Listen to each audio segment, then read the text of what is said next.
Chief Minister Nongthom Bambiren assures contractual COVID-19 healthcare workers will be given preferences during recruitment for vaccine posts in Health Department. And India logs a single-day spike of 11,067 new COVID-19 cases, taking country's tally above 1,858,000. Recovery rate stands above 97%. Hello and welcome to Impact News. You're watching Afternoon News. I'm KANEL SHAMBANDURAM. To stay protected from coronavirus, wash your hands frequently, wear your masks properly and maintain a safe distance. Now, the top stories and latest news at this hour.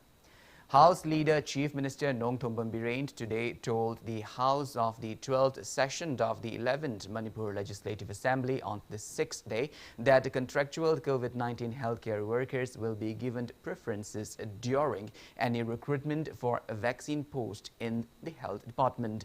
He was responding to the star questions raised by Emily A.K. Mirabai during the question hours of the Assembly session. Chief Minister Biren further said 659 health workers were recruited on the contractual basis for 3 months on daily wage to battle COVID-19 pandemic in Manipur. He pointed out that the same is clearly mentioned in the recruitment notification. Biren said their contract was further extended for another 3 months as their service was required then.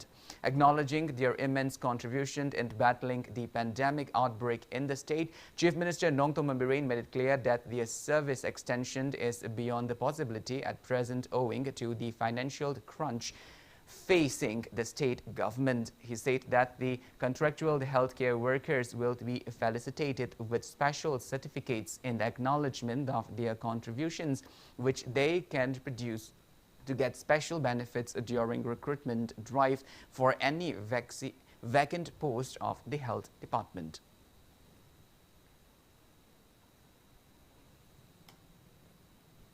Members of the Wangkai Block Congress Committee today carried out protest demonstrations demanding immense disqualification of 12 ruling MLAs who were appointed as parliamentary secretaries by the state government. Protesters held various placards during the sit-in held at the Kongba OLA ground since 10 a.m. today. Speaking on the sideline, intending candidate of Yashkul Assembly constituency and a member of the Pradesh Congress Committee PCCH Vikram condemned the state government for failing to disqualify the 12 MLAs by suppressing the order of the High Court of Manipur to disqualify them and beyond the guidelines of the Election Commission of India. He said such treatment of the government renders democracy meaningless in the country.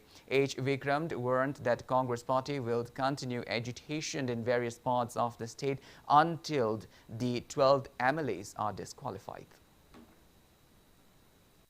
Parliamentary Secretary ki matang da Manipur ki High Court ki Justice anina rai takraba amasung Supreme Court ki Judge mangana rai takraba masugumba mayam asi koina Congress Party koina ECI da rule mayam asi tagibra rai mayam si pudana wakat chadana haijabe aba tawjabe aba mayam tawbire tawjare adu mana manin naidna tuminna sum election biba aina karigumba oiram targadi isana khangna aina enjoy tawriba public property do ai surrender tawjabaga loina na ai di moral ground resign tawjagani yengbiu bharat ki history dasu ekoi gi all india AICC ki president oibiriba Sonia Gandhi masana khangna moral resign tawraga anauba election thengnaraga mai pakhibani. Members of the Committee on Protections of Historical Drafts of the Kobru and Thangjing Hills Ranges CPKT took out protest rally from the office of the Federations of Thaumi in Diolaland demanding immediate eviction of illegal encroachment at Kobru and Thangjing Hills Ranges. Protesters demanded to table the issue and discuss about conserving the Kobru and Thangjing Hills ranges in the ongoing assembly session. Manipur police top officials and many police personnel intercepted the protesters. Speaking to media, CPKT convener Sapamcha Jadumani demanded the government to table motion in the ongoing assembly session to conserve the 13 sacred shrines located at the historic Kobru and Tangjing Hill ranges, condemning the hindrances created by some communities in constructing shrines at the Kobru and Tangjing Hills ranges. Jadamani appealed to the government to allow the same and sought for public cooperation. Mafam anisi hojikti tongan ba miwi kaya amana khunda sandana makhoi maram ni thangjingda lai khoramada thangjingi laifam len kanbada atopa proof kharana sayena ba piba madide laifam sabe yaroi kabru da laifam sabe yaroi kabru da karawom dagi right lekti haidana akanba force ama na khoida pressure torpa masi singse koi munna tara matungda kabru sung thangjing se akoi gi historical right ni historical place ni masi kanba se lamdam sida leriba miwi khudimaki mathawni asigi assembly sessions da Kobrum sung Tangjing Watangji Putok Piraga, Kobrum sung Tangjing Range, Rija Forest Oina, Kandana Leraba, Adubu, Tomato Mayam, Kunda Salaktana, Layam Singsi, eviction to view. Transport fares in Moray are reportedly rising after rise in price of petrol and diesel imported from Myanmar. Fuels from the neighboring country were reportedly smuggled from the Tamu town of Myanmar but has stopped owing to the intense crisis in the country. Sources said even when the Indo-Myanmar borders were sealed, fuels were illegally imported. At present, rate of the petrol and diesel has jumped from the 50 rupees per litre to around the 60 rupees per litre in the border town. Ecovan passenger service providers of Moray, Joseph Maith, said passenger service providers in Moray usually but fuels from Myanmar. Buy fuels from Myanmar as the prices of fuels of the Indian Oil Corporation found in Manipur is very high. He urged the authorities concerned to look into the plights. One-day free health camp was held at Nongrain Mayai Laikai Community Hall in Lamlai constituency today. SIM's Helping Group Manipur along with BJP Lamlai Mandal organized the medical camp where a team of doctors, nurses and paramedical staff diagnosed and treated various ailments. Altogether 350 people were checked up and necessary medicines were provided for free at the camp.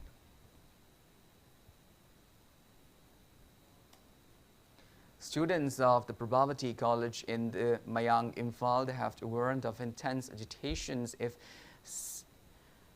seniorities suffering of teachers of some department of the college is not completed with 24 hours.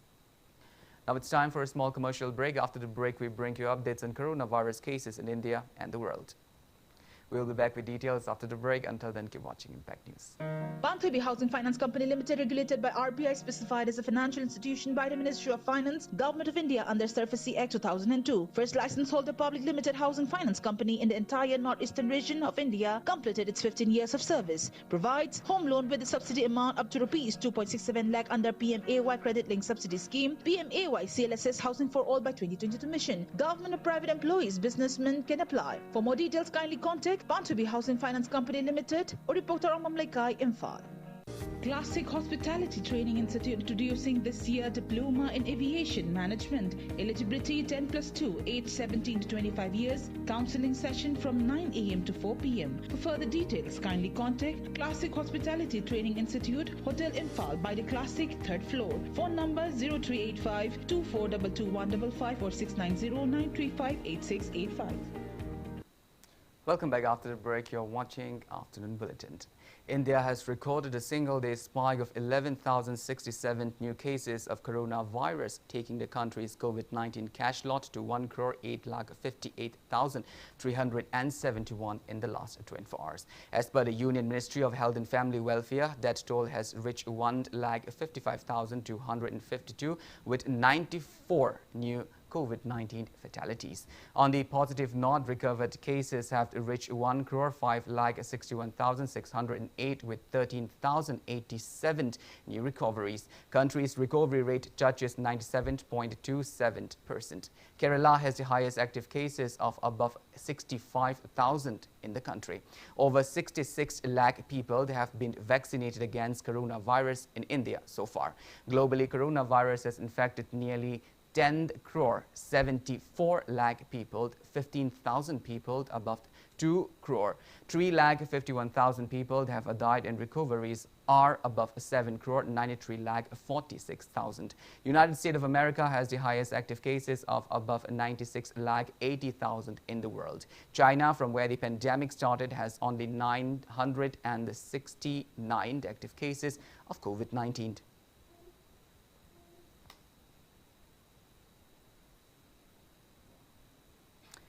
In the northeast region of India, Assam has the highest number of active COVID-19 cases of 1,680, followed by 137 active cases of COVID-19 in Meghalaya. Nagaland stands third with 88 active cases of COVID-19. There are 77 active cases of the COVID-19 in Manipur, 63 in Sikkim, 21 in Mizoram, 7 in Tripura, and just 4 in Arunachal Pradesh. A total of 11,024 beneficiaries have been vaccinated for COVID-19 in Manipur so far.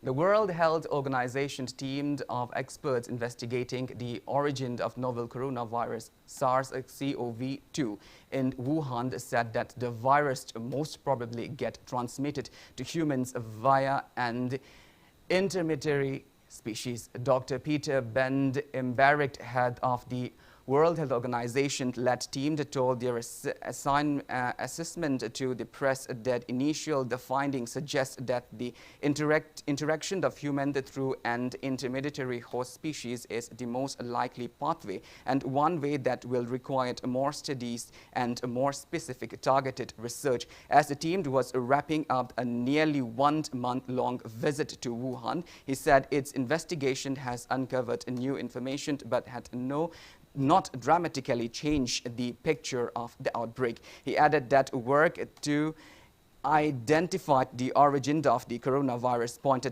points to a natural reservoir in Bet, but it is unlikely that they were in Wuhan, the central Chinese city from where the outbreak was discovered in late 2019.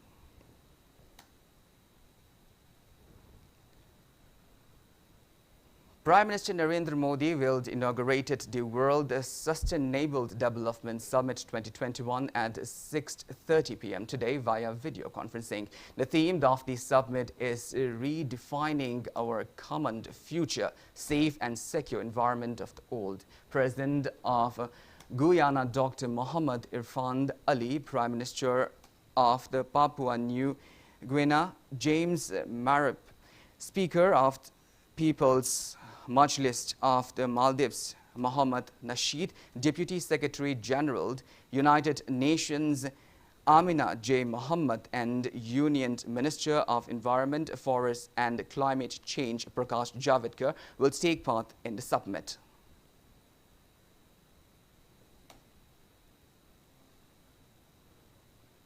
The United States termed India as one of the most important partners in the Indo-Pacific region and said it welcomes its emergence as a leading global power and its role as a net security provider in the region.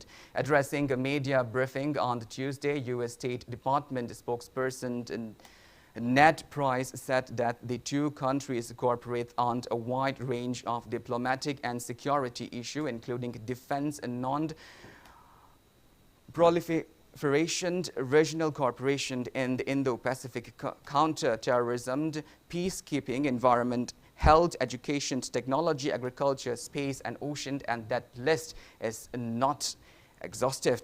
Ned Price also welcomed India's tenure at the United Nations Security Council (UNSC) as a non-permanent member, adding that the US remains India's largest trading partner, with total bilateral trade increasing to $146 billion in 2019. He also assured that the United States will continue to engage with India at the highest levels of poor government to deepen cooperation on many fronts. Speaking on the India-China talks on the border disputes, the U.S. spokesperson said that U.S. is monitoring the situation closely and will continue to support direct dialogue and a peaceful resolution of the border disputes.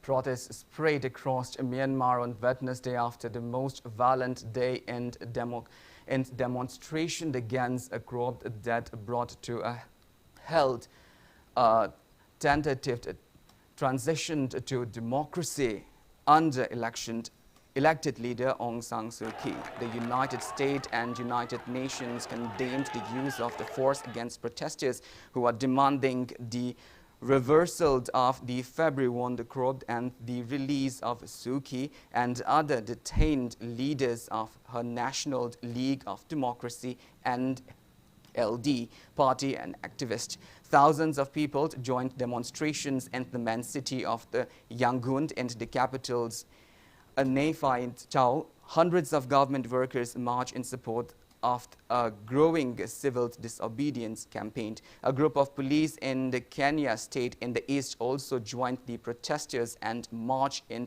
uniform. The military has imposed restrictions on gathering and a night curfew in the biggest cities.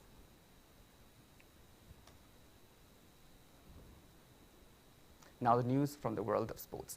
ATK Mohan Bagan sent out a statement of the intent across the ongoing 7th Indian Super League, going a point within the current league leaders Mumbai City Football Club with a solid 2-0 victory over a helpless Bengaluru Football Club in the 80th league match at Fatodra Stadium yesterday. Roy Krishna opened the scoring for the Mariner at the 37th minute, and Marcelo Leite Pereira added a second at the 44th minute. Chennai and the Football Club will meet Jamshedpur Football Club in the 89th match of the league, being held under the aegis of All India Football Federation at GMC Stadium tonight at 7:30.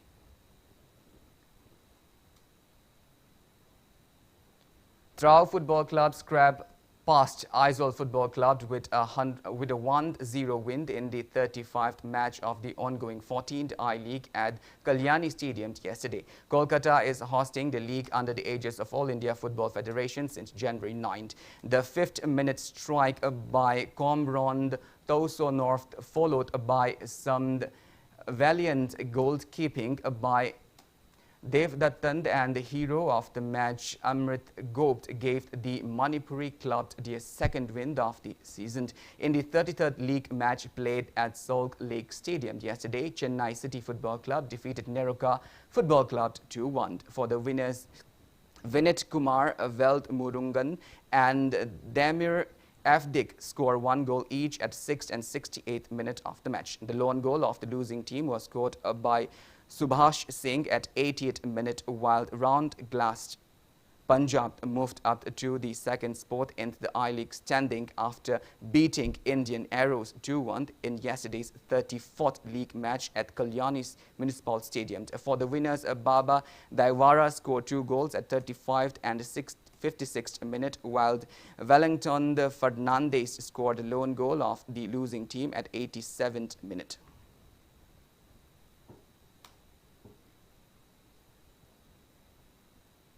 Well, that's all we have in this bulletin, but before we wind up, let's take a glimpse at the headlines once again.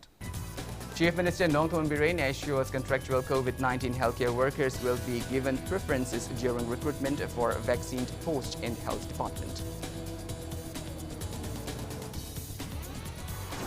And India logs a single-day spike of 11,067 new COVID-19 cases, taking country's tally above 1,858,000. Recovery rate stands above 97%. Well, thank you so much for being with us. For more news and information, please do not hesitate to follow Impact TV on Facebook, Twitter, Instagram, and YouTube. Until then, have a great afternoon and always stay safe.